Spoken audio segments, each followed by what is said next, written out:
Well, I'm going to talk about something very American, and you may not accept it. My experience, voting doesn't really help the poor people. The people who really need help and are poor, they don't get help from their vote. Now, I'm not saying they shouldn't vote. I still vote. But look at it, really look at it. Most things that are done through the legislatures are concerned about the vast majority of people, which happen to be middle class and higher. Oh, there's a lot of talk, but really solutions don't come there. And we learn that we'll continue to vote and get people to vote, but really, there's another place we can vote and be extremely successful, and that's the marketplace. You see, one of the great issues in our country is that the American public, you and I included, we want things fast. We want things to happen without too much work. That's why instant coffee is so popular. And it doesn't work that way. In real life, it doesn't work that way. Meaningful change takes a lot of struggle, a lot of time, a lot of dedication. That's what happens. Look at the struggles that really have really done something in this world. Look how long it takes them. It doesn't happen by especially through rhetoric. It doesn't happen. It happens when people get out there, roll up their sleeves, and actually get the work done. And so we say, why go to the politicians?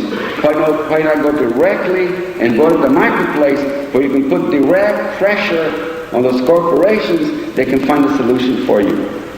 We recommend that. And we live long enough to know that it works. You see, we hear that, the old cliche that politics makes strange bedfellows. Boycotts make stranger bedfellows still. Because we live in a very capitalistic society, because of that, the boycotts are even better to work. It's easier to work here. We start boycotting grapes. The brokers are constantly trying to get the growers to let them buy the grapes on consignment, ship them to me. When they get to Boston, to New York, I'll pay you the going rate, and I'll pay you 60 or 90 days later. And the grower said, no, I want FOB. Pay me. If I ship you a car lot, pay me right now. And that argument is going all the time. The brokers don't really want us. They don't like us. But when we start boycotting, they're very quickly to use the boycott as a leverage against the growers to get the growers to sell them the grapes on consignment because they'll make more money. And when that happens, the growers have lost something, and that's happening already because of our boycott. We've been at growers' offices when they get a call from a buyer in New York, and he tells the grower, oh, I can't buy your grapes, I can't pay a penny from their own sale. These farm workers are picketing everywhere in New York. They've got thousands of pickets. We had about 40 pickets to tell the grower, we can't buy the grapes. That's how it works. Because at the other end, the supermarkets want to get the grapes as cheap as they can to sell them. The brokers do too. And we don't mind at that point that they get them as cheap as they can because they'll help us. And you see also the consumers buy fruits in this order. Bananas first, apples second, oranges third, and grapes fourth. And they're all interrelated. Look at what happens when the price of grapes go down because of the boycott. Bananas and apples and oranges also come down because they don't want to lose the customers. And so the grower, after the boycott starts and the grower begins to lower, the grocery store lowers the price of grapes because they're getting grapes cheaper as a lead. It doesn't last long because then the bananas come and the grapes and the oranges and the apples, they also want their prices down because they don't want to lose the customers to cheap grapes. And it works. It's not a very scientific fact. This is how things work. And so we can learn a lot from Dr. King and from Gandhi. You know, on the bus boycott, there was no way in the world that those blacks could have ever won it politically. They couldn't. Politically, they didn't have any power. And they came up with the idea of the boycott. And the boycott began to work. Boycott has tremendous, tremendous leverage.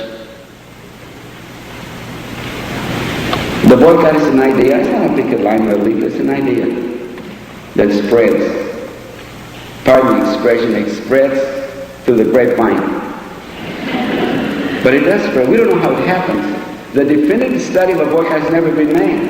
And we're waiting for somebody in 1 year like you to come and do the definitive study, find exactly what happens in a boycott. We've been boycotting for 29 years, and we know from experience, we can tell when boycotts are working, what stage, those things, but only from intuition, only from experience, but not really because of facts.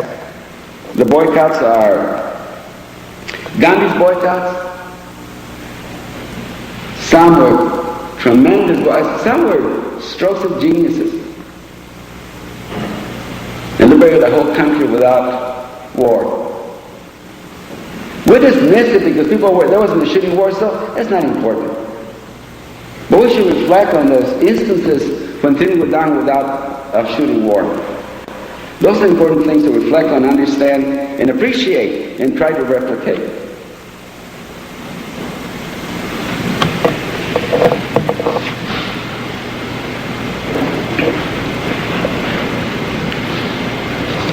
The other thing boycotts do is that it saves you, the consumer, money. The important thing is, you see, we've been around, we travel more extensively than any presidential candidate in this country. We've been doing it for 42 years. They only do it for 2 seasons at the most, right? And we're going up and down, everywhere.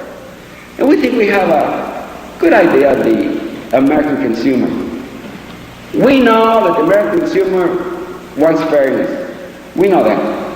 Whatever they say, whatever they do, yet in their heart, they want to be fair. We want to be fair in this country. That's kind of the idea. But we also want to be told what to do because, you see, in most cases, we're never told what to do. It's very difficult to come and join a struggle because there's no clear-cut, immediate thing you can do. In our case, we learned that. It will make it very simple for you. Just boycott anything looks like great. You don't have to go to meetings, to rallies, even spend money, not miss a step from your schedule and still be helpful. Isn't that great? That's how it works. And then be patient because it works. And we got these guys in the run. It's going to work again. It's worked for us many times. We beat them twice, and we'll beat them again the 3rd time because now we have 3 generations of great boycotters in the United States. Boycotting grapes is now Americana.